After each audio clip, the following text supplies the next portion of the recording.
ఈ రోజుకైతే మా ఊరి పరిస్థితి అయితే ఇట్లా ఉండింది. అంటే కొన్ని మెయిన్ రోడ్ మీద అయితే కొన్ని వాటర్ అయితే వెళ్ళిపోయినాయి, కానీ డౌన్ ఏరియాస్ నుంచి ఒకవైపు ఫ్లో అవుతున్నాయి. కనిపిస్తుంది కదా దూరంగా, అక్కడైతే వాటర్ బాగా ఫ్లో అవుతుంది అనమాట. అక్కడక్కడ డౌన్ గా ఉన్న ప్లేసెస్ లో అలా వెళ్తూ ఉన్నాయి అనమాట.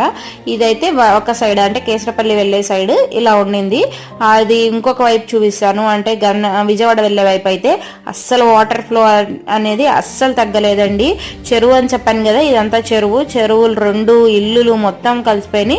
వాటర్ అనేది నిన్న పెరిగింది, కొంచెం 2 ఇంచెస్ వరకు నిన్న వాటర్ పెరిగింది. ఆ తర్వాత మళ్ళీ అంతే, ఇంకా కొంచెం కూడా తగ్గలేదు. ఇక్కడ వాళ్ళైతే మాత్రం చాలా ఇబ్బంది పడుతున్నారు.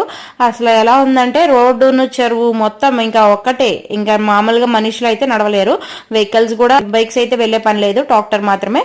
ఇది నేను మొన్న వీడియో తీసాను కదా, ఈ గోడ మొన్న మునిగిపోయింది, కానీ ఇప్పుడు డౌన్ అయింది అనమాట. అంటే మునిగి నుంచి బయటకు వచ్చింది.